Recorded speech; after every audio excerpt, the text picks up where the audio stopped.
ونتوكل عليه ونعوذ بالله من شرور أنفسنا ومن سيئات أعمالنا من يهده الله فلا مضل له ومن يضلله فلا هادي له ونشهد أن لا إله إلا الله وحده لا شريك له ونشهد أن سيدنا ونبينا ومولانا محمدا عبده ورسوله أرسل الله تعالى بالحق بشيرا ونذيرا وداعيا إلى الله بإذنه وسراجا منيرا أما بعد فقد قال الله تعالى في القرآن المجيد والفرقان الحميد فأعوذ بالله من الشيطان الرجيم بسم الله الرحمن الرحيم وقل رب زدني علما صدق الله مولانا العظيم وصدق رسوله النبي الأمين الكريم وقال تبارك وتعالى في عظمة حبيبه الكريم إن الله وملائكته يصلون على النبي يا أيها الذين آمنوا صلوا عليه وسلموا تسليما اللهم صل على سيدنا محمد وعلى آله وصحبه وبارك وسلم اللهم صل وسلم وبارك على حال محمد وعلى آل محمد.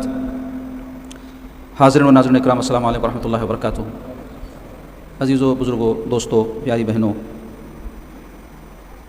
کتاب تنبیہ الغافلین سے ہم کسی نہ کسی عنوان پر آپ کو درس کا سلسلہ جاری رکھے ہیں، جس میں پچھلے درس میں ہم نے طلب علم کی فضیلت کے حوالے سے کچھ باتیں بیان کی تھی.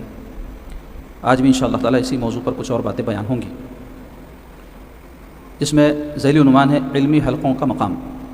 علمی حلقہ کہتے ہیں اصل میں لوگوں کے آپس میں مل کے دائرے کی طرح بیٹھنے کو، اور علمی حلقہ علم سیکھنے سکھانے کے لیے لوگوں کے آپس میں جمع ہونے کو کہتے ہیں. پہلے زمانے میں تو ہر مسجد میں، ہر خانقاہ میں، بلکہ گھروں میں تک لوگوں کے علمی حلقے ہوتے تھے. ابھی بھی حلقے ہیں لیکن کچھ اور کاموں کے ہو گئے. جبکہ مسلمانوں کی پہچان ایمان، عمل صالح اور علم کے ساتھ ہے. دنیا میں جو علمی کارنامے بڑے بڑے انجام پائے ہیں، ان کے پیچھے امت مسلمہ کے وہ افراد تھے جو اپنی زندگیاں علم کی خدمت میں صرف کی ہیں. اس سے قبل بھی میں نے یہ بات آپ سے عرض کی، اور بارہا میں نے یہ بات عرض کی ہے کہ ہمارے دین میں علم دین کی اہمیت کا اندازہ آپ اس سے لگائیے کہ سب سے پہلی وحی جو ہمارے پیارے آقا صلی اللہ علیہ وسلم پر نازل ہوئی، اقرأ بسم ربک الذی کی آیات، اس میں پڑھنے پڑھانے ہی کے بارے میں تاکید آئی ہے. اور پیارے آقا صلی اللہ علیہ وسلم نے مکہ مکرمہ میں جبکہ تبلیغ دعوت دین کے کام کی وجہ سے بڑی مشقتیں حضور پاک صلی اللہ علیہ وسلم کو اور صحابہ کرام اور اہل بیت کو اٹھانی پڑی، ویسے ماحول میں بھی دار ارقم یعنی حضرت ارقم بن ارقم رضی اللہ عنہ کے مکان کو مدرسہ بنایا تھا، اور وہاں مردوں اور عورتوں کی تعلیم کا حضور نے نظم رکھا، جہاں عقائد کی اور اخلاقیات کی تعلیم صحابہ کرام کو دی جاتی تھی. پھر حضور پاک صلی اللہ علیہ وسلم جب مکہ مکرمہ سے ہجرت فرما کر مدینہ طیبہ تشریف لے گئے تو مسجد نبوی کے بالکل سامنے حضور نے ایک چبوترا، جس کو صفہ کہا جاتا تھا، اس پر چھپر ڈالنے کا حکم فرمایا. کھجور کے پھاٹے اور کھجور کے تنوں سے اس پر چھپر ڈال دیا گیا. اس میں صحابہ کرام کئی ایسے تھے جو سفر کر کے حضور کی خدمت میں آتے تھے، یا کوئی ایمان لاتا تو اس کو مدینہ شریف میں ٹھہرنے کے لیے وہ مقام بنایا گیا تھا جہاں رہ کر کے وہ علم سیکھتا تھا. اور جب وہ تیار ہو جاتے تو حضور پاک صلی اللہ علیہ وسلم ان میں سے بعض کو دوسرے مقامات پر تعلیم کے لیے، تبلیغ کے لیے، دعوت دین کے لیے بھجوایا کرتے تھے. اس کی پوری ایک تاریخ ہے، بڑی تفصیل ہے. صرف ترغیب کے لیے بات میں آپ سے عرض کر رہا ہوں کہ اتنی اہمیت ہمارے دین میں علم سیکھنے کی ہے. اسلام کی پہچان علم سے ہے. تقویٰ، روحانیت، بلند مراتب بغیر علم کے حاصل نہیں ہو سکتے. کیا کوئی جاہل آدمی متقی ہو سکتا؟ یعنی جو شرعی مسائل سے واقف نہیں ہے، نماز، روزہ، حرام، حلال، انہیں تقویٰ کیسا پیدا کریں گے اپنے اندر؟ تو لازمی بات ہے علم کی کمی ہوئی تو تقوی کی کمی ہو جاتی. ایسا ہو ہی نہیں سکتا کہ ایک جاہل اور متقی ہو. تو علم جڑا ہوا ہے تقوی سے، علم جڑا ہوا ہے روحانیت سے، علم جڑا ہوا ہے تقرب اللہ سے. تو اتنی تاکید قرآن حدیث میں آئی ہے. کسی دین میں اتنی تاکید تحصیل علم کے حوالے سے نہیں ہے. ان سب باتوں کے باوجود افسوسناک پہلو یہ ہے کہ جس قوم کو سب سے زیادہ تاکید کی گئی علم کے حصول کی، ان میں سب سے زیادہ ان پڑھا جاہل ملیں گے آپ. تو ایسا کیوں ہے؟ اس کی بنیادی وجہ یہ ہے کہ حب دنیا کی محبت جب دل میں پیدا ہوتی ہے تو انسان کے دین کو برباد کر دیتی ہے. انسان کے اندر جیسے ہی آپ یاد رکھو دینداری کا جذبہ پیدا ہوا تو اس کا پہلا قدم اٹھتا علم کی طرف، کیونکہ جب انہیں دیندار بننا چاہتا تو جاننا چاہتا کہ دین ہے کیا، تو اس کے لیے اس کو علم حاصل کرنا پڑے گا. تو بہرحال علم کی بڑی اہمیت ہے، اور اسی کو بتانے کے لیے اس کتاب میں جو باتیں حضرت نے بیان فرمائی ہے وہ آپ کے سامنے ہم رکھیں گے. تو علمی حلقوں کا مقام یعنی کیا فضیلت ہے علمی حلقوں کی. حضرت محمد بن سیرین رحمۃ اللہ علیہ فرماتے ہیں، یہ کون ہے محمد بن سیرین؟ بہت بڑے تابعی ہیں. یہ ایسے بڑے تابعی ہیں کہ ہمارے امام الائمہ، امام المحدثین، امام الفقہ حضرت امام اعظم ابو حنیفہ رحمۃ اللہ علیہ خوابوں کی تعبیر دریافت کرنے ان کی خدمت میں جایا کرتے تھے. ایسے بڑے تابعی ہیں. خود حضرت امام اعظم بھی ہمارے تابعی ہیں. لیکن کسی کا کوئی علم میں مہارت کا معاملہ رہتا تو پہلے کے لوگ ان سے استفادہ کرنے میں کوئی شرمندگی محسوس نہیں کرتے تھے. آج کے دور میں کیا ہے، اس کے باوجود کہ ان پڑھ جاہل ہے، اکثر لوگ کسی عالم کی خدمت میں جانے اور علم سیکھنے کو اپنے لیے بار سمجھ رہے ہیں، اپنے لیے شرمندگی سمجھ رہے ہیں. اس میں کوئی عمر کی بات سوچتا کہ میں اتنا بڑا ہو گیا اب کیسے علم حاصل کروں، کوئی بولتا میں فلاں خاندان کا ہوں میں وہاں جا کے پڑھوں، کوئی بولتا اتنا ضروری نہیں ہے اب کیا سیکھنا ہے. ایسے کئی قسم کے شیطانی وسوسے. لیکن پہلے اللہ والے جو لوگ تھے، سچے اللہ والے سلف صالحین یا ہمارے اسلاف، کسی کے پاس اس سے پہلے حدیث گزری، ایک حدیث کے لیے مدینہ شریف سے وہ صحابہ حضرت ابو درداء کی خدمت میں پہنچے. کہاں؟ دمشق، سیریا کا کیپٹل ہے. 1000 کلومیٹر سے زیادہ دور کا فاصلہ طے کر کے ایک حدیث صرف. آج کل تو حدیثوں کی کتابیں لائبریریوں میں ہمارے جمے ہوئے ہیں. تو ایسی محنتیں کرتے تھے کوئی ایک بات دین کی جاننے کے لیے. تو حضرت محمد بن سیرین رحمۃ اللہ علیہ فرماتے ہیں کہ میں بصرہ کی مسجد میں داخل ہوا. بصرہ جو ہے عراق کا شہر ہے، آج بھی اس کا وہی نام. اسود ابن سریع رحمۃ اللہ علیہ واز کر رہے تھے. یہ بھی بہت بڑے تابعی ہیں. یہ کیا کر رہے تھے؟ لوگوں کو واضح نصیحت کر رہے تھے. تمام اہل مسجد ان کے پاس جمع تھے اور ان کے پیچھے کی جانب ایک طرف کچھ اہل فقہ بیٹھے ہوئے فقہی مذاکرات میں لگے ہوئے تھے. فقہ کسے کہتے ہیں؟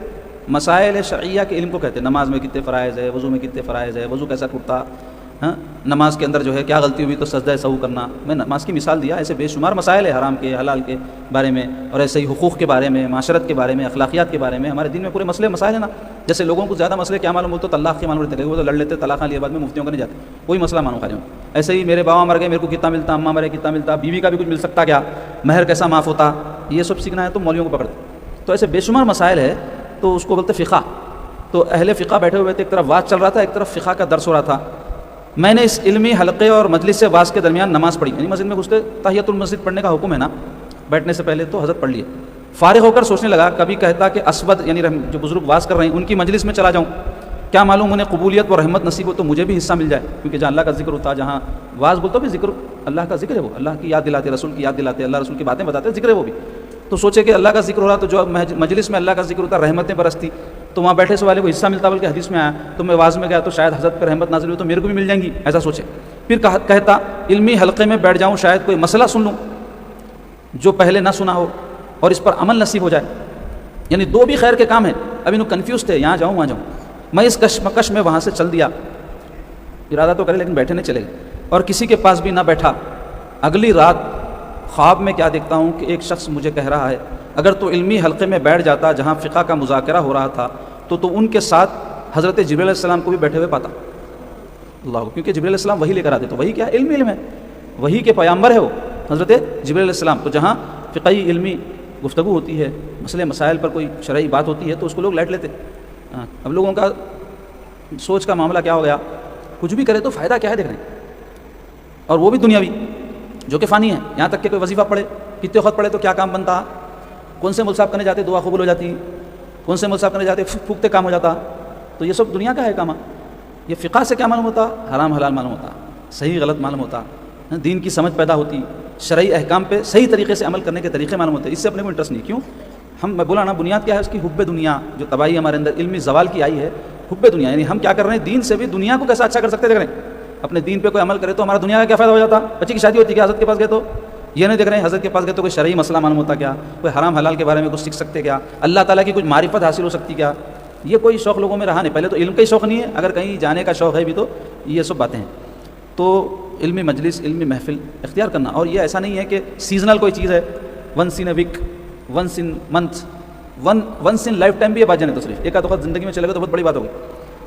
یہ ڈیلی روٹین کا کام ہے. یعنی کچھ نہ کچھ روزانہ ایک مسئلہ کم از کم ایک مسلمان کو کم سے کم سیکھنا چاہیے.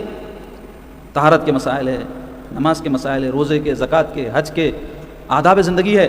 ایک مسلمان کھانے پینے، گفتگو کرنے، مجلس محفل، اچھے برے، موت مٹی خوشی کے معاملات کیسا کرے.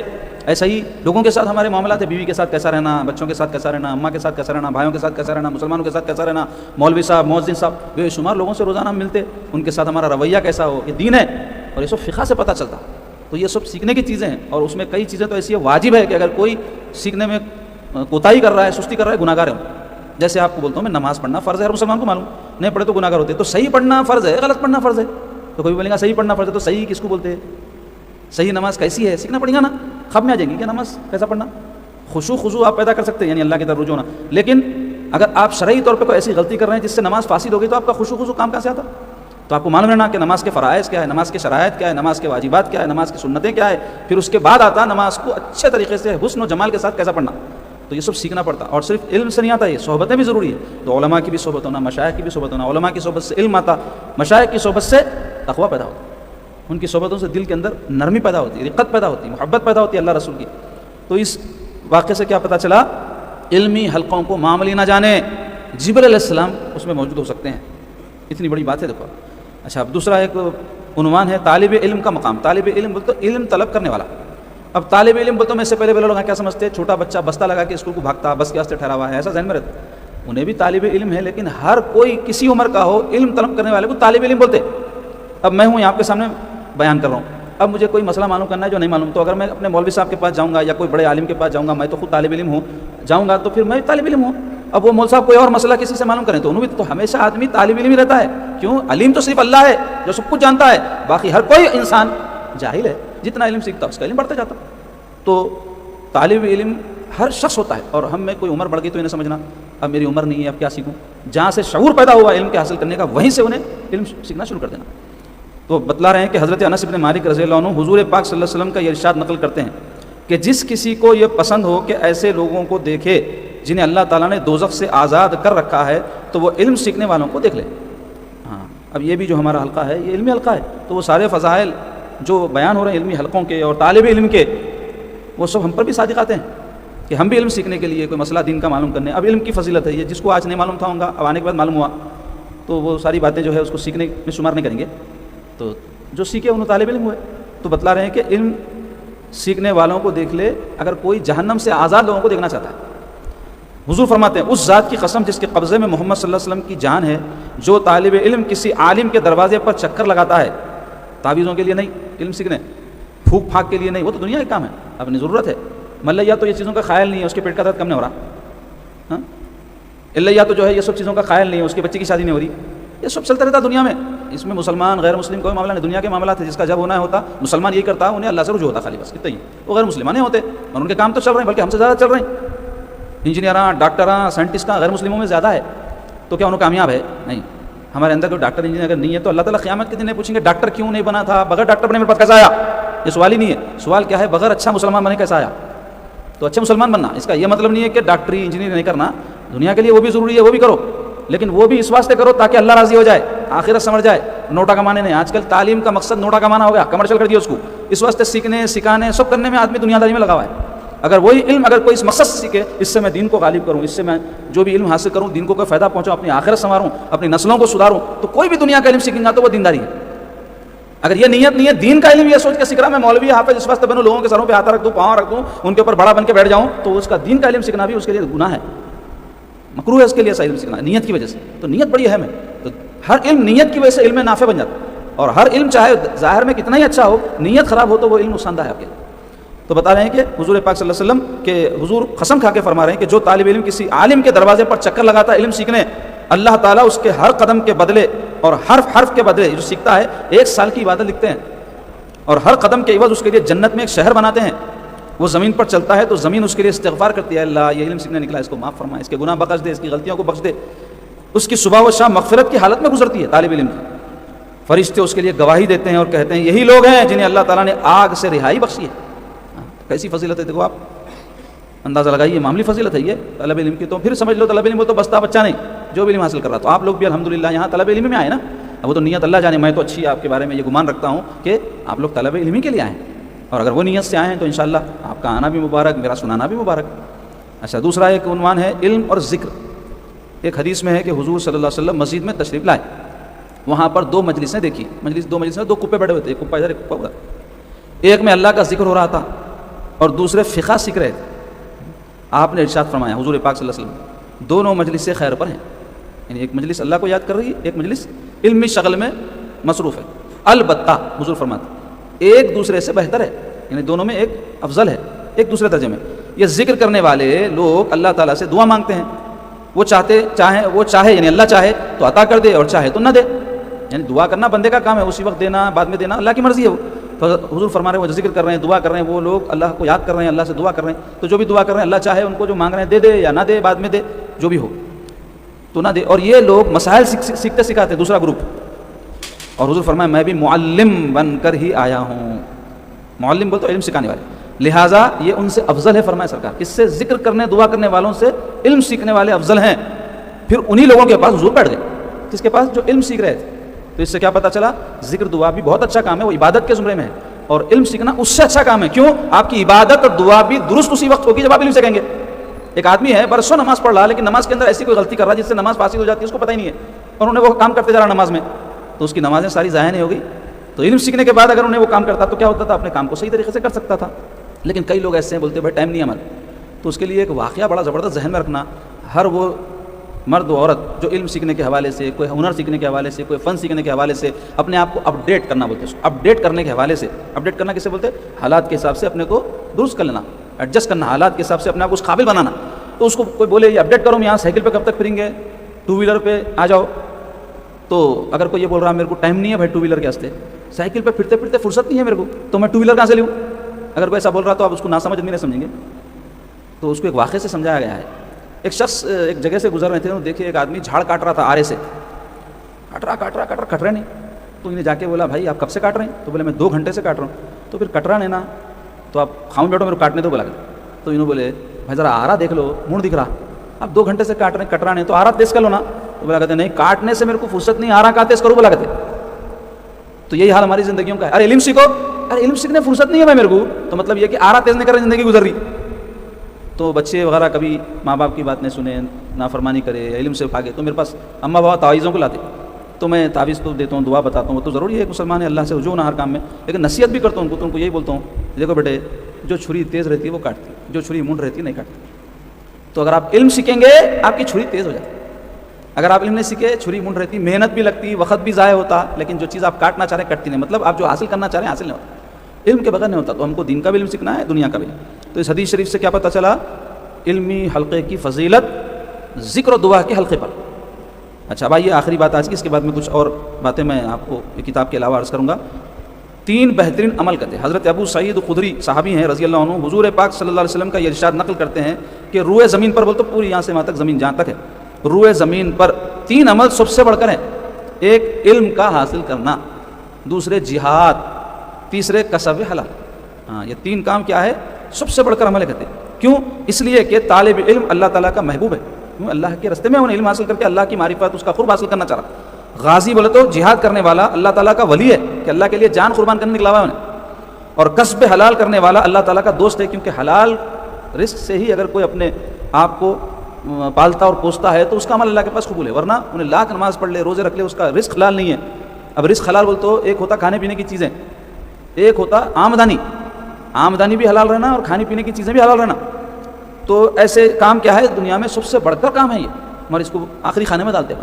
تو عزیزوں اور بھی فضائل ہیں، آپ لوگ سنتے رہیں گے انشاءاللہ اپنے موقع پر. مگر یہ فضائل بیان کرنے سے میرا مقصد کیا ہے، آپ سب جانتے ہیں کہ گرمائی تعطیلات کا آغاز ہو گیا اور بچے جو ہے فارغ ہو گئے اسکولوں سے، کالجوں سے. تو اب بچے ہیں بھائی، ان کو نہیں معلوم رہتا کہ فراغت انسان کو بگاڑ دیتی ہے. انسان جو ہے جو روٹین کی زندگی گزارتا، اس کو اگر چند دن کے لیے چھوڑ دیا تو عادتیں خراب ہو جاتی اس کی. کیا بچے، کیا بڑے، کیا مرد، کیا عورت، سب کے لیے اصول ہے. ایک آدمی آفس کو پابندی سے جانے والا کسی وجہ سے اگر جانا چھوڑ دیا تو پھر آفس جب نیا شروع ہوا تو اس کو مشکل ہوتی ہے وہ جانے.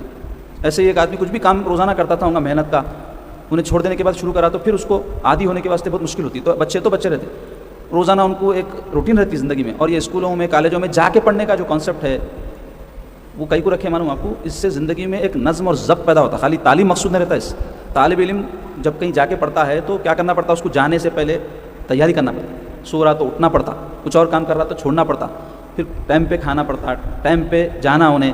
تو ایک زندگی میں نظم پیدا ہوتا ہے، اس سے ایک روٹین، ایک ٹائم ٹیبل بنتا. اور آدمی جب چھوڑ دیتا ہے اس کو تو سستی کاہلی پیدا ہو کے اس کی زندگی کا ڈسپلن ختم ہو جاتا. روٹین جب خراب ہوتی ہے آدمی کی تو زندگی کا نظم و ضبط بگڑ جاتا.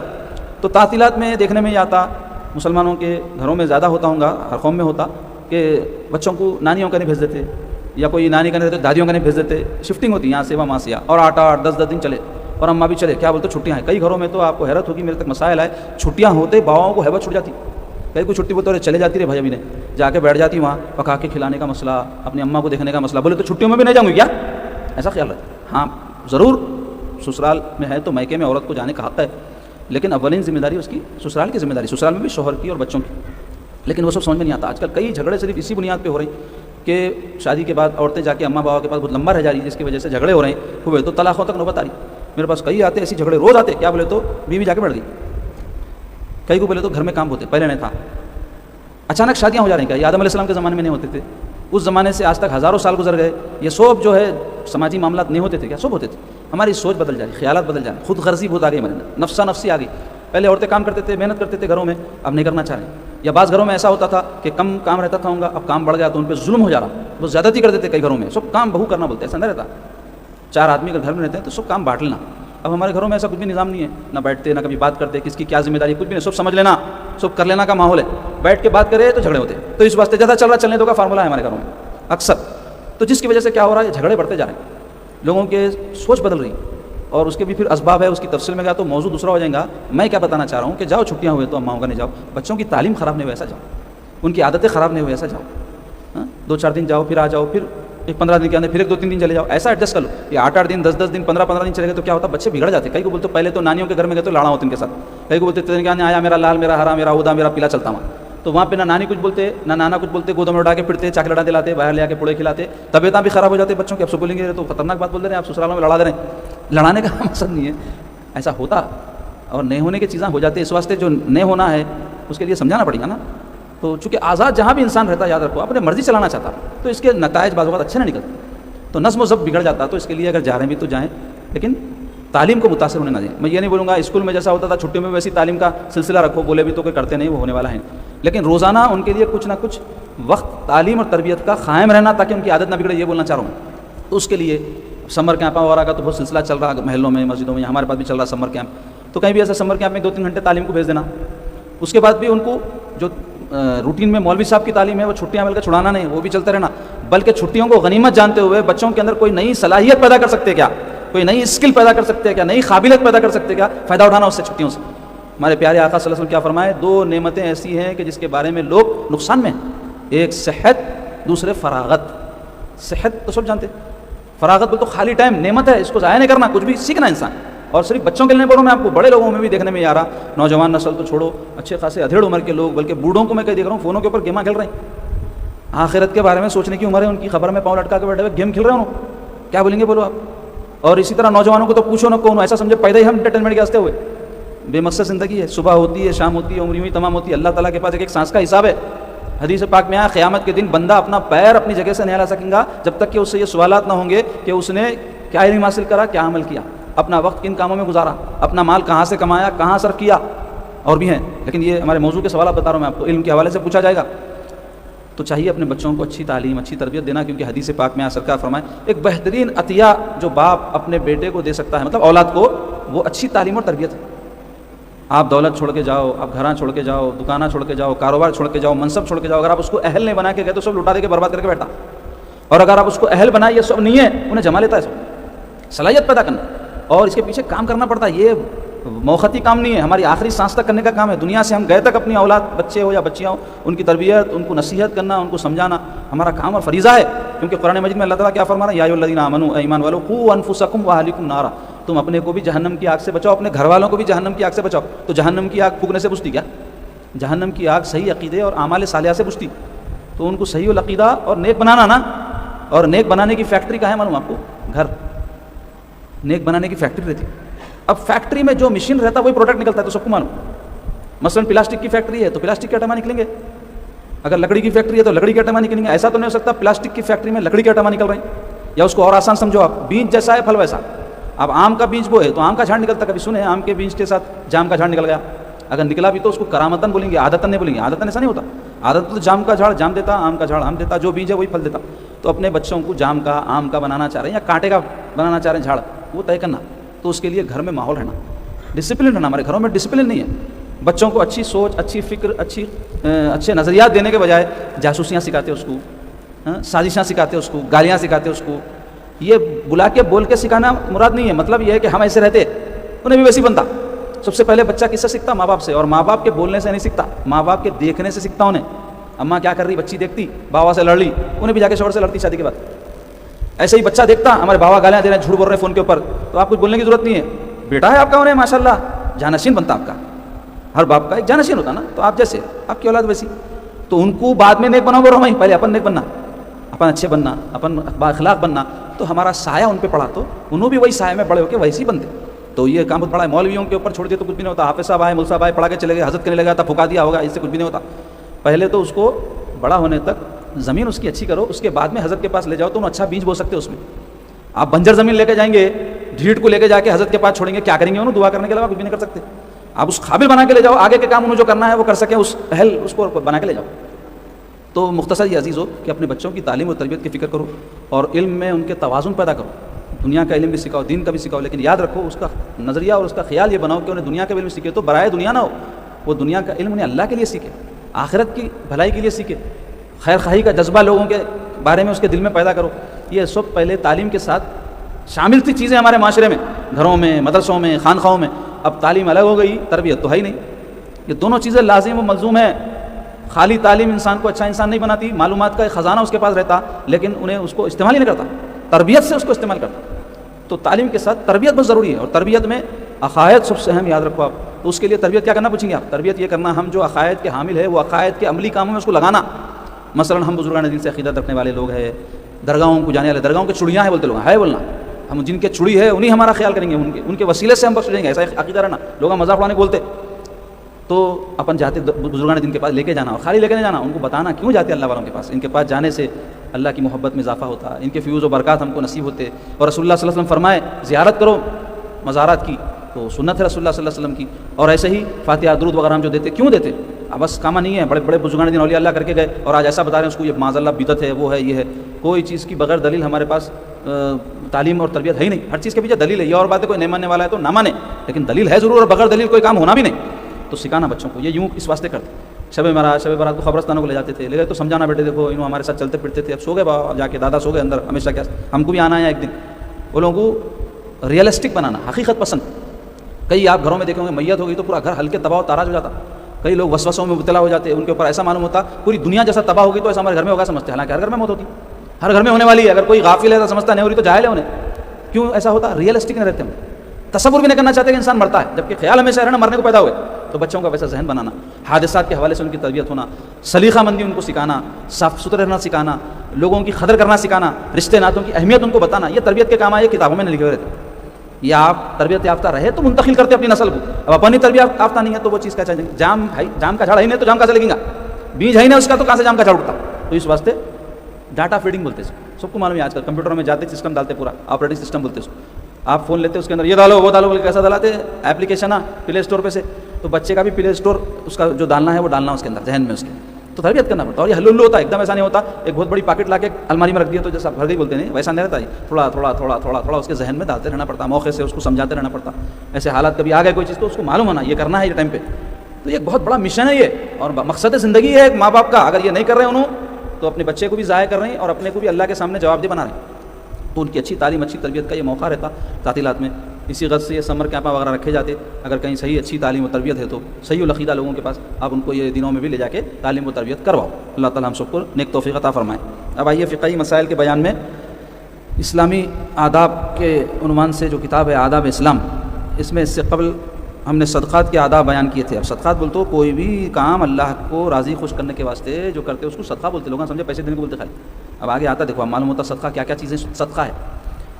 فرما رہے ہیں کہ کوئی سائل بول تو مانگنے والا دروازے پر سوال کرے تو اس کو غنیمت جانے، کئی کو آیا انہیں کیا ضرورت ہے اس کو نہیں بولنا، کئی تو خیر پروفیشنل بھکاریاں رہتے ان کے بارے میں نہیں ہے یہ، رشتہ داروں میں کوئی آ جاتے، کبھی کوئی ضرورت مند واقعے میں مجبور رہتے، اپنے معلوم رہتا ہے ضرورت مند ہے آیا تو اس کو بوجھ مت سمجھو، بول رہے ہیں کوئی سائل دروازے پر سوال کرے تو مانگے تو اس کو غنیمت جانے کہ اللہ ہم کو کسی کے پاس نہیں بھیجایا، انہیں ہمارے پاس آیا، ورنہ ہم جاتے تھے ایسی ہمارے کو ضرورت پڑی تو۔ ہمارے بزرگان دین میں ایسے لوگ بھی گزرے ہیں جو گھر کے دروازے پر سائل کے نہ آنے یا گھر میں مہمان کے نہ اترنے یا کسی ملاقاتی کے نہ آنے کو برا سمجھتے تھے۔ اب آیا تو برا سمجھ رہے ہیں، آ گیا بھیا بیٹھ جاتا، کام خراب کرنے نکل جاتا، بعض لوگ رہتے بھی بہت تنگ کر دیتے، گھنٹوں بیٹھ جاتے، کسی کے پاس گئے تو دیکھنا اس کی مصروفیات کیا ہے، اس وقت اس کے سونے کا، کھانے کا، کام کرنے کا، جانے کا، آنے کا ٹائم تو نہیں ہے، پوچھ لینا بھائی کتنی دیر بیٹھ سکتا ہوں آپ کے ساتھ، تو انہیں بول بھی دینا بلا تکلف، ہوا میں 10 منٹ تک بیٹھ سکتا ہوں، اس کے بعد مصروفیت ہے کچھ۔ اب ایسا بولے تو پوچھنے والے کو بھی اور بولنے والے کو برا مانتے لوگ، اور ایسا بول دیا بھائی منہ پہ بولتے، ارے منہ پہ نہیں تو کیا بولیں گے، پھر کہاں بولیں گے آپ کو، منہ پہ بولنا پڑے گا نا بھائی، گھر پہ آ کے بولیں گے آپ کے، اب آپ پوچھیں تو بولنا پڑے گا، تو کچھ سادگی رہنا معاملات، تو سادگی کی عادت نہیں ہے ہمارے کو، کوئی بھی حق بات کرتے برا مان جاتے۔ تو کیا بتا رہے ہیں کہ پہلے کے لوگ سائل گھر پہ نہ آئے مانگنے، کہیں کو نہیں آ رہا بھائی اللہ ناراض تو نہیں ہے ہمارے سے، کسی مانگنے والے کو نہیں بھیجا، ایسا سوچتے تھے بولے، یا گھر میں مہمان نہ اترے، کتنے دنوں کے نہیں آئے مہمان، ایسا خیال آتا تھا لوگوں کو، یا کسی ملاقاتی بولے تو ہمیشہ آنے جانے ملنے ملانے والا نہ آئے تو اس کو برا سمجھتے تھے، یعنی کیا بات ہے کہ بھائی رحمت ہے لوگوں کا آنا تو مطلب اللہ کی رحمت نہیں آ رہی، ایسا سوچتے تھے، اور اپنے آپ سے سوء ظنی بولتے بدگمانی کرتے تھے، شاید اللہ تعالیٰ مجھ سے ناراض ہے، اس واسطے رحمت کا یہ جو معاملہ ہے نہیں ہو رہا میرے ساتھ، مہمان نہیں آ رہا، ملاقاتی نہیں آ رہا، کوئی ضرورت مند آ کے مجھ سے کچھ بھی نہیں پوچھ رہا، اب دعائیں کر رہے ہیں اللہ نہ کرے آئے، ہٹ کے نہیں تو اچھا ہے، زبان سے نہیں بولے، دل میں یہ جذبات رہ رہے ہیں کہ کہاں آیا تو مصیبت بنتا گیا. فقیروں کو گن گن کر نہ دے، یعنی سامنے اس کے گن کے بولے دیکھو 5 دے رہا ہوں تمہارے کو، 10 دے رہا ہوں، ایسا نہیں. اپنے خیر بجٹ رہتا، اپنے بجٹ میں سے کچھ دینا ہے، وہ منع نہیں ہے، کتنا دے رہے ہیں معلوم رکھ کے دے سکتے. بتا رہے ہیں. اور جن کو صدقہ دے رہا ہے ان سے کسی بدلے، دعا، شکریہ اور تعریف کی امید نہ رکھے. کیا بڑی بات ہے صاحب، سنو آپ ذہن میں رکھو کیا بول رہے ہیں. جن کو صدقہ یعنی کچھ مال اللہ کے واسطے دے رہے ہیں آپ، دے دینا، چھوڑ دینا، اللہ تعالیٰ کو معلوم ہے دیے سو کیا اجر اس کا دینا ہے، اللہ آپ کو دیں گا. تو بول رہے ہیں ان سے کسی بدلے، بولے تو میں اس وقت تم کو دیا تھا نہیں، تم میرا یہ کام نہیں کرتے، تمہارا ہم خیال کرتے، تم ہمارا خیال نہیں کرتے، ایسے وقت میں ایسا نہیں بولنا بول رہے ہیں. اور دعا دیو بول کے بھی نہیں بولنا بول رہے ہیں. خود اس کے دل سے نکلتی نہیں بھی نکلی تو انہیں دعا کرا تو اللہ آپ کو دینے والا ہے، کہ اللہ دینے والا ہے، سب جانتا اللہ آپ کس نیت سے دیے. شکریہ بولو بول کے بھی نہیں بولنا کہتے، حالانکہ لیاسو والے کا کام ہے انہیں شکریہ بولنا، شکر گزار رہنا. انگریزوں میں، غیر مسلموں میں یہ عادت آ گئی جی، کوئی ذرا بھی کوئی سلوک کرا تو نہ صرف شکریہ بولتے بلکہ کچھ تو بھی بدلے میں سلوک کرنے کی نیت رہتی اور کرتے بھی. اور ہمارے لوگوں کے پاس یہ عادت ختم ہو گئی، زبان سے جو کم شکریہ کے الفاظ جزاک اللہ خیرہ بولنا ہے وہ تک نہیں بولتے. اور تعریف کی امید بھی نہ رکھے، یعنی واہ واہ کرنا آپ کی، اتنا دیا بھائی منہ کھول کے بولا تک نہیں میرے کو، کسی کے سامنے میری عزت کے تو الفاظ تک نہیں نکالا بول رہے، تو مطلب یہ چیزوں کے واسطے دیے تھے آپ، تو اللہ واسطے نہیں دیے تھے، اس سے معلوم ہوا. اور سائل کو خود اپنے ہاتھ سے بغیر کسی واسطے کے دینا چاہیے. بہتر کیا ہے، بلا کے اپنے ہاتھ سے دینا. تو اس سے کیا ہوتا، آپ کے اندر تواضع انکساری بھی پیدا ہوتی اور اللہ تعالیٰ اس کو پسند بھی فرماتے اور سامنے والے کو بھی شرمندگی نہیں ہوتی. ان کو معلوم ہوگا میرے کو دیروں سے بول کے. اگر کسی شخص کو کچھ دیتے وقت رخت طاری ہو، کہاں ہوتی رخت، بول دل نرم ہو جانا، آنکھوں میں آنسو آ جانے کو بولتے دیے وقت کہتے. تو بول رہے ہیں اگر کسی شخص کو کچھ دیتے وقت رخت طاری ہو تو غنیمت سمجھے، اللہ کی رحمت اثر انداز ہوگی دل پہ، کیونکہ یہ سائل کی سچائی کی علامت ہے. کیا مطلب، وہ مانگنے والا جو آیا ہے واقعتاً مستحق ہے، اس کو دینے سے میرا دل نرم ہو گیا. اور جو مال صدقے کے لیے علیحدہ نکال کر رکھ لے اس کو دے ڈالے، جلد سے جلد اٹھا کے نہ رکھے، اور پھر اس کو اپنے مال میں ملا کر روک کر نہ رکھے، الگ کر دینا پہلے اور جلد سے جلد دے دینا. بول رہے ہیں مال میں مکس کر کے نہ رکھنا جو مال اللہ کی راہ میں دینے کا ارادہ ہے. ایک بزرگ تھے، پانی نہانے کو گھسے گئے تھے حمام میں. پہلے زمانے میں گھروں میں ڈرینیج سسٹم نہ رہتے تھے تو سرکاری طور پہ کہیں حمام وغیرہ بناتے تو لوگ وہاں جا کے استفادہ کرتے. تو گئے پانی نہانے، اندر گھستے مرید کو پکڑا، ادھر آیا، کپڑے دیے کہتے اندر سے دے کے، بولے فلاں کو دے دے کیا، تو انہیں جا کے دے دے کے آیا. جب انہوں حضرت فارغ ہو کے نکلے تو پوچھا سرکار آپ حمام میں سے نکلے بعد بھی دے سکتے تھے، ایسا جلدی بلا کے دیے، کوئی ایمرجنسی ہے جیسا. حضرت فرما رہے دیوانے، میرے کو ارادہ ہوا تھا اللہ کی راہ میں دے دینا بول کے، میں سوچا نہا کے نکلے تک ارادہ کہاں بدل جاتا کہ اس واسطے فوری بلا کے دے دیا. بولے تو کبھی بھی ایسا دینے دلانے کا ارادہ ہوا تو سوچتے نہ بیٹھنا، دے دینا، اللہ تعالیٰ نواز دیتا. قناعت کرنے والے مسلمان کو عطا کرے. قناعت بولے تو جو دیے اس کو شکریہ بول کے لے لیتا، کچھ اور دیو نا بھائی، ذرا اور اضافہ کرو نا، ایسا نہیں بولتا. تو ویسے شخص کو قناعت کرنے والے مسلمان کو عطا کرے. نہیں بھی مانگا تو بلا کے دو ویسے آدمی کو جو نہیں مانگتا بول رہے ہیں. اور قناعت کرنے والا وہ ہے جو دینے کے بعد مزید مطالبہ نہ کرے. ایسی چیز صدقے میں نہ دے کہ اس جیسی چیز اگر دوسرا کوئی اس کو دیتا وہ لینے سے کتراتا. یعنی اچھی سے اچھی چیز دیو بول رہے ہیں اللہ کی راہ میں، اس کو کیسا پہچاننا بولے تو اپنے کو کوئی دیا تو میں لے سکتا ہوں کیا، یہ میرا دل بولتا کیا لینا تو لو دیو بول رہے ہیں. وہ اگر اپنا دل بولتا یہ ایسا خراب دیتا میرے کو تو ویسی چیز دیو بھی مت بول رہے ہیں، بلکہ ایسی چیز صدقے میں دے جو خود اس کو پسند ہو. صدقہ دی ہوئی چیز معاوضے کے ساتھ یا بغیر معاوضے کے خرید کر یا ہبہ کے طور پر واپس نہ لے. یعنی کسی کو آپ کو ایک چیز دیے، کپڑے دیے، بول رہے ہیں اچھا یہ لو 5 روپے لے دے دے واپس، وہ کر کے نہیں لینا بول رہے ہیں. ایسا جو چیز اس کو دے دی کیا کرتا کر لیں تو معاوضے کے طور پہ بغیر معاوضے کے یا کچھ بھی بہانہ کر کے واپس نہ لینا بول رہے ہیں. فقیر کو جو کچھ دے رہا ہے اس پر احسان نہ جتلائے. اگر اس کے پاس تھوڑا سا مال ہو تو اس کو حقیر نہ جانے. یعنی اپنے پاس تھوڑے سے پیسے 10 روپے کسی کو دینا چاہ رہے ہیں تو 10 روپے کیا دوں ان کو بول کے مت سوچو بول رہے ہیں، جو دے سکتے دے دو. موری میں چھوٹا کچرا بھی جمع ہوا تو پانی بہنے میں مشکل ہوتی، پورا بھرنا تو دور کی بات ہے. تو اس واسطے یہ کلیئر ہوتے رہنا بول رہے ہیں، چھوٹا بھی رہا تو صاف ہوتے رہنا، بلکہ جو کچھ میسر ہو اسی کو دے دے. اب صدقے کی کیا کیا قسمیں ہیں وہ آئندہ درس میں بیان ہوں گی. یعنی ہم صرف پیسے دینے کو صدقہ سمجھتے نا، نہیں، 25-30 چیزیں حضرت لکھے اس کے اندر جو صدقے میں شمار ہوتی، وہ کیا کیا انشاءاللہ آئندہ درس میں بیان ہوں گا. اور ان سب چیزوں کو سمجھ لے کے صدقہ ہے اور وہ کرنے پر انشاءاللہ پیسے خرچ کرنے پر جیسا ثواب ملتا ویسے ہی بلکہ اس سے بڑھ کے ملیں گا. مگر اگر کوئی پیسے دے سکتا تو میں پیسے رکھ لیتا ہوں، وہ کرتا ہوں بلکہ نہیں کرنا، پیسے بھی دینا یہ بھی کرنا، ڈبل ثواب ملتا. کئی جنے ہیں ایسا، یہ صدقے میں دوسرے کام کر لیتا ہوں میں پیسے بچ جاتے بلکہ سوچتے تو بخل بولتے اس کو. بھائی یہ بزرگان دین کے واقعات میں آج کے پہلے واقعے کو انہوں نے توفیق ذکر اللہ کی یاد فرمائی کا ثمرہ ہے. یعنی کسی بات کی توفیق ہونا اللہ کی یاد کا پھل ہے. ایک بزرگ فرماتے ہیں، میں اور شیخ نصر خرائطی رحمۃ اللہ علیہ، جو یہ بزرگ ہیں، ایک مقام پر شب میں رات میں ایک جا تھے، بولتے ایک جگہ بیٹھے ہوئے تھے، آپس میں علمی باتیں ہو رہی تھیں. دیکھو پہلے بزرگاں ملے تو علمی باتیں کرتے تھے، اب کیا غیبتاں کر لے رہے لوگ ایک دوسرے کے، سازشاں کر لیتے، گالیاں دے لیتے اور چھچورے باتیں کرتے، یا پھر لیڈروں کے بارے میں انہوں ویسا بول دیے، انہوں وہ کر دیے، انہوں ایسا کرے، سیاسی باتیں ہوتے. تو آپس میں علمی باتیں ہو رہی تھیں. شیخ نے فرمایا، وہ نصر خرائطی رحمۃ اللہ علیہ، اللہ تعالیٰ کے ذکر کو، اللہ تعالیٰ کے ذاکر کو، ذاکر بولتے ذکر کرنے والا، اللہ تعالیٰ کے ذاکر کو پہلا فائدہ یہ ہوتا ہے کہ وہ جانتا ہے کہ اللہ تعالیٰ اس وقت اسے یاد فرما رہے ہیں. کیوں؟ فذکرونی اذکر، قرآن میں آیا، اللہ تعالیٰ فرما رہے ہیں تو مجھے یاد کر میں تجھے یاد کروں گا. تو حضرت فرمائے اللہ تعالیٰ کا ذکر کرنے والے کو پہلا فائدہ یہ ہوتا ہے کہ انہیں جیسے ہی ذکر شروع کرتا ہے اس کو یہ معلوم ہو جاتا ہے کہ اللہ بھی اسے یاد کر رہا ہے. کیوں؟ اللہ تعالیٰ فرما رہے ہیں نا تو مجھے یاد کر میں تجھے یاد کروں گا. لہٰذا اسی کی برکت سے ذاکر اللہ تعالیٰ کو یاد کرنے لگتا ہے. یعنی اللہ یاد کر رہا وہ برکت سے اور ذکر کرتے جاتا انہیں بول رہے ہیں. میں نے مخالفت کی. حضرت بولی یہ کیسی بات ہے بھائی؟ دوسرے جنے بولے ایسا نہیں ہو سکتا. تو انہوں نے فرمایا ٹھیک ہے اب ایک تمہارا موقف ہے ایک میرا موقف ہے. تو حضرت فرمائے اس وقت اگر حضرت خضر علیہ السلام جو رہنما ہیں بزرگان دین کے ہوتے تو میری تصدیق کرتے. یعنی میں جو بولا سچ ہے بولتے. کیا بولے حضرت؟ ذاکر جب ذکر کرتا ہے تو اس کو توفیق الہی سے اور ذکر کرنے کی توفیق ہوتی. جو ثمرہ ہے کس بات کا کہ اللہ اسے یاد کر رہا ہے. اسی وقت ایک شخص فضا میں ہمیں نظر آئے. فضا بول تو ہوا میں. ہمیں سلام کیا پھر فرمایا سچ کہا کہ اللہ کا ذاکر اللہ تعالیٰ کے یاد فرمانے کی برکت سے اس کا ذکر کرتا ہے. اب کئی لوگ سوچتے ہیں ہم اتنا ذکر کر رہے ہیں کیا ہو رہا؟ ارے تم جو اتنا ذکر کر رہے ہیں وہ اللہ تم کو یاد کر رہا ہے بلکہ کر رہے ہیں تم. کیوں؟ فذکرونی اذکرکم کہ تم مجھے یاد کرو میں تمہیں یاد کروں. اس کی برکت سے تم کو ذکر کی توفیق ہو رہی. اس وقت ہمیں معلوم ہوا کہ وہ حضرت خضر علیہ السلام ہیں جو تصدیق کر دی اس بات کی. اچھا اب دوسرا واقعہ ہے. اونٹ نے کلام کیا. کلام بول تو بات. اونٹ بات کرتا. اونٹ سامان اٹھاتا. اونٹ دودھ دیتا. اونٹ چلتا. یہ عادت ہے. اور یہ جو بیان کر رہے ہیں اونٹ نے بات کی یہ کرامت ہے جو ہمیشہ نہیں ہوتی لیکن ہوئی. اسی کو تو کرامت بولتے. شیخ احمد بن عطا رضی اللہ عنہ فرماتے ہیں میں ایک بار مکہ معظمہ جا رہا تھا. راستے میں میں نے کئی بار بردار بول تو سامان اٹھانے والے اونٹ دیکھے جن پر سامان لدے ہوئے تھے اور گردنیں بلند کیے رواں دواں تھے. رواں دواں تھے کہ پیچھے جا رہے تھے.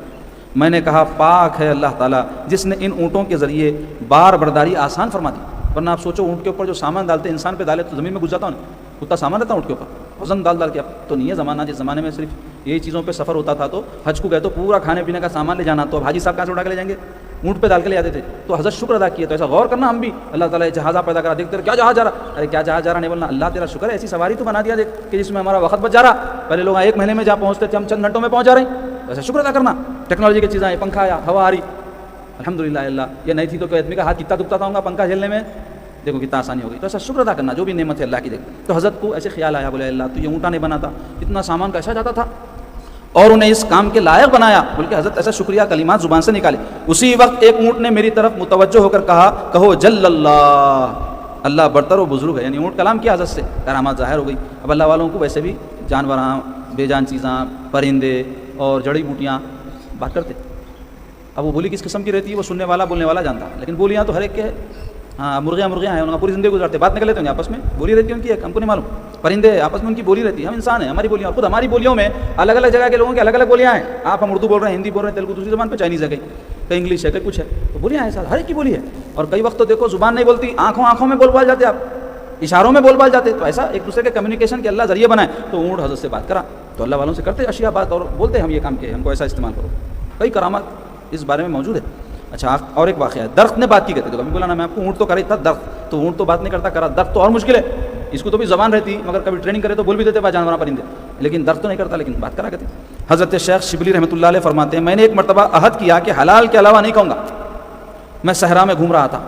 وہاں مجھے ایک انجیر کا درخت نظر آیا.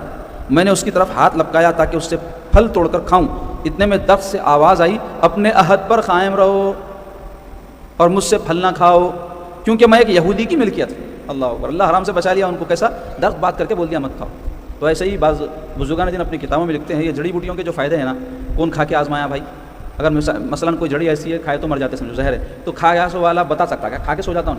پھر کیسا معلوم ہوا جڑیاں بولتے تھے کہتے بزرگوں بھائی یہ مرض میں ہم کام آتے تھے یہ مرض میں ہم کو استعمال میں لے تو ویسے ہی بولتے تھے کرامت تھی ان کی.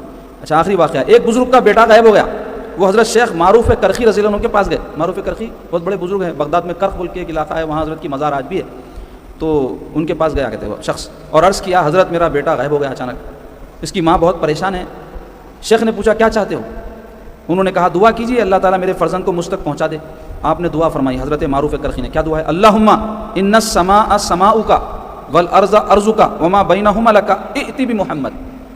وہ بچے کا نام محمد تھا. اے اللہ آسمان تیرا ہی آسمان ہے یعنی تو مالک ہے اس کا اور زمین تیری ہی زمین ہے یعنی ساری زمین کا تو مالک ہے اور جو کچھ ان کے درمیان ہے سب تیرا ہی ہے. محمد کو لا دے یعنی وہ بچے کو بھیج دے بلکہ دعا کرے حضرت. اچھا وظیفہ ہے دیکھو یہ یاد رکھ لو کسی کے بچے چیزاں کچھ بھی گمے تو پڑھ سکتے ہیں. تو اب یہ ایتی بھی محمد کی جگہ وہ چیز کا نام لے لینا. تو یہ وظیفہ پڑھو. بہت خواہش ہے لوگوں وظیفے پڑھنے کی. تو بس اس میں بھی بعض لوگ ہیں سب کو نہیں ہے. بعض تو ایسے ہے وظیفہ دیا تو نہیں ہوتا حضرت بول رہے ہیں منہ پہ یعنی اللہ کو یاد کرنا بھی نہیں ہوتا ان کو. سو واپس کر لو بول رہے ہیں. راوی بزرگ کہتے ہیں میں وہاں سے اٹھ کر باب الشام کی طرف گیا، ایک مقام کا نام ہے بغداد میں، تو محمد وہاں کھڑا تھا، مل گیا بچہ، میں نے اسے اے محمد کہہ کر بلایا، اس نے جواب دیا ابا حضور، اور اس نے کہا میں ابھی انبار بلکہ ایک مقام ہے جو کافی دور ہے بغداد سے، انبار، تو وہ مقام میں موجود تھا۔ بولے شیخ یافعی، جنات اٹھا کے لے کر شیخ یافعی فرماتے ہیں حضرت شیخ معروف کرقی رضی اللہ عنہ اجابت دعا بول تو قبولیت دعا کے سلسلے میں مشہور تھے، اور اب بھی یہ بات مشہور ہے کہ ان کی قبر پر دعا قبول ہو جاتی، اور اہل بغداد ان کی قبر کو تریاق مجرب کہتے ہیں، یعنی آزمایا ہوا ایک علاج ہے، جیسا بار بار کرے بعد بھی وہی فائدہ ہوتا نہیں، تو ویسا ان کی مزار پہ جا کے دعا کرنے سے اللہ تعالیٰ قبول فرما لیتے ہیں۔ یہ بزرگان دین کا فیض ہے، یہ آج بھی کئی ایسے عجیب عجیب واقعات جو ہے ظاہر ہوتے ہیں، عقل حیران رہ جاتی بزرگان دین کے مزارات کے جو ہے برکات کے۔ تو بہرحال یہ تمام واقعات سے بتانا یہ مقصود ہے کہ جب کوئی اللہ کا ہو جاتا ہے تو ہر چیز اس کی وجہ سے، ہاں یہ اللہ والے اللہ کے ہو جاتے ہیں، اپنے آپ کو اللہ کا بنا دو، سب کائنات پوری آپ کی۔ حدیث میں آیا جبرائیل علیہ السلام کو اللہ تعالیٰ جو ہے فرماتے کہتے ہیں جبرائیل فلاں ابن فلاں میرا ولی ہے، تو جبرائیل علیہ السلام کیا کرتے کہتے پوری کائنات میں اعلان کرتے فلاں ابن فلاں اللہ کا ولی، تو پوری کائنات کو معلوم ہوتا کہتے ہیں اللہ کا ولی ہے، تو اب کیا ہوتا معلوم ہوگا، تو اللہ کے دوست کی مخالفت کرتے کوئی، انہوں جو بولے ان کی بات مانتے، تو اس واسطے کرامتیں ظاہر ہوتی ہیں ان سے۔ اللہ تبارک و تعالیٰ ہم سب کو نیک توفیق عطا فرمائے، اپنے اولیاء سے سچی عقیدت نصیب فرمائے، ان کی تعلیمات پر عمل کرنے کی توفیق نصیب فرمائے۔